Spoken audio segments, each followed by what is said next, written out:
afternoon, Rabun County. It's Roger Glenn with POS Realty again, and I'm delighted today to be here with the Rabun County Sheriff, Chad Nichols. Sheriff Nichols, thank you for taking time to talk to us today. Yes, sir. I'm excited for the opportunity.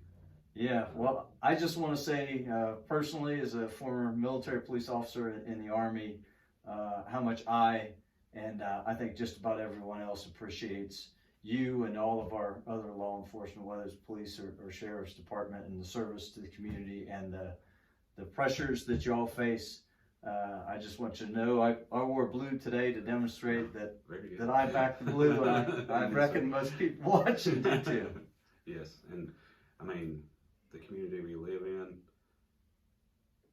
they amaze me and us every day. I mean, we got a great community, and probably what I'll talk about later is how they helped us out, you know, with a big fundraising type thing.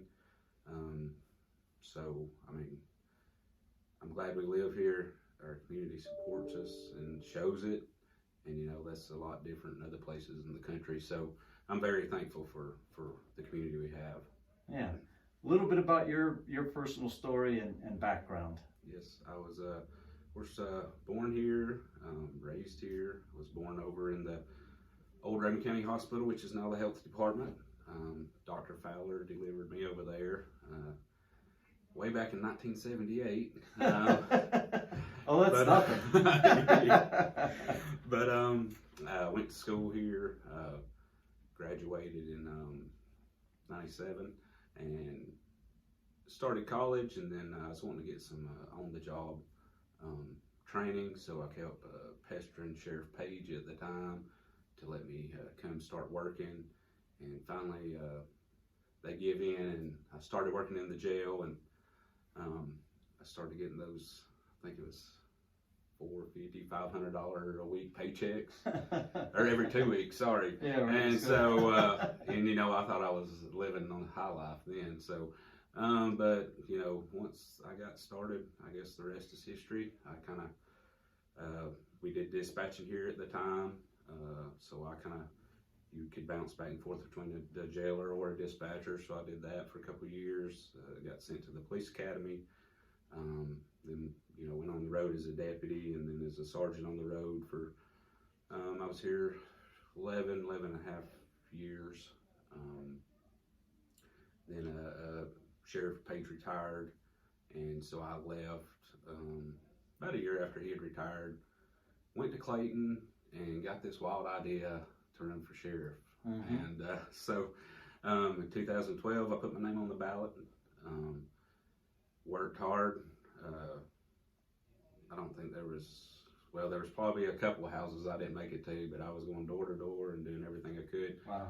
I think I lost by 276 votes. Mm-hmm. So, and at that time, about all I lacked was the manager level experience, you know, being a boss. And so I kind of searched around the area and applied for police chief position in the city of Baldwin in Habersham. Mm-hmm. And actually started as assistant chief under a chief, and he left within a month and a half, so I slid up into the chief's position. And then, you know, 2016 rolled around, and had some people approach me again about running, and it was on my mind, and so I give it a shot again, and won in the primary that time by about 500 votes, and then in the general, I think 5,500 or 6,000 votes. So took office January 1 of 17, and been here ever since, and hopefully I'll stay here as long as the citizens here like the product that we put out there, and yeah, you know, so I'm excited to serve as the sheriff, and I couldn't have a better job. So yeah.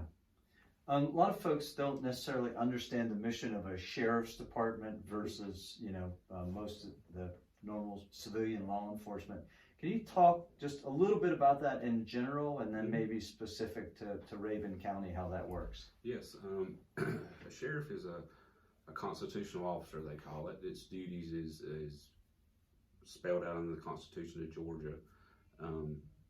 So that makes one, not the office of the sheriff is a standalone office. We have the probate judge is the same, the clerk of court, and the tax commissioner. Mm-hmm. So by being that, we're not subject to, say, a board of commission. But the board of commission holds the purse strings. So, you got to have that good relationship. So, you can say, yeah, I'm autonomous office, which you are as the sheriff, but, you seek the funding from the taxpayers through the board of commission. Right. So, so I guess there is some type of control there. And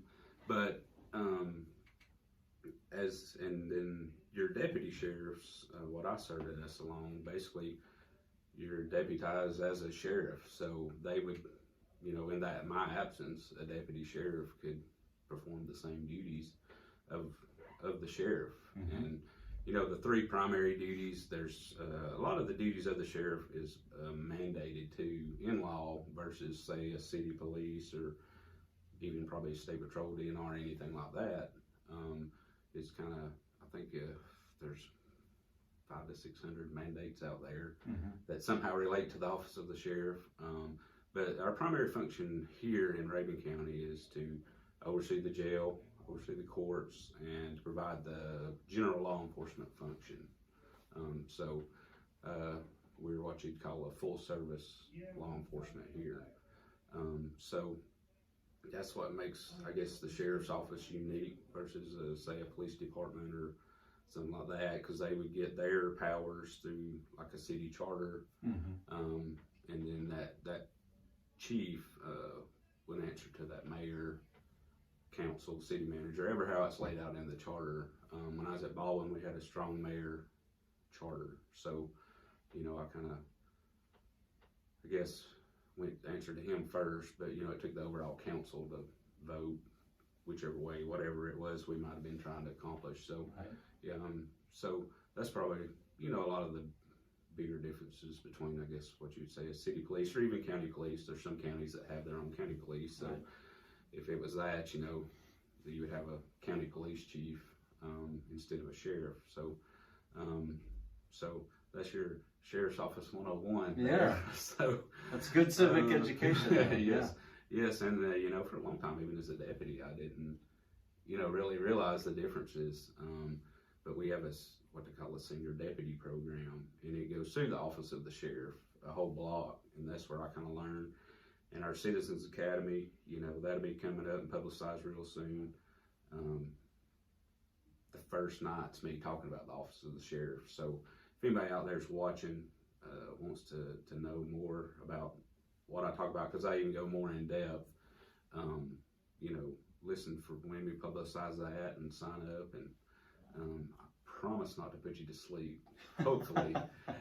Death by PowerPoint, it's unfortunate, but I try to make it as lively as I can. But you'll learn a lot, and you'll learn a lot about what we do that probably a lot of people don't realize besides just those things. So Yeah, and that's the Citizens Academy, and we'll try to put some of that information on the website so that people watching this will have a link to it. And we may, I'm thinking hopefully it maybe sometime in March, but I'll get you the dates and maybe you can add that to it. And Absolutely. we'd love to have anybody. Like I said, I love telling people about the office of the sheriff because it is a unique thing that a lot of people don't realize.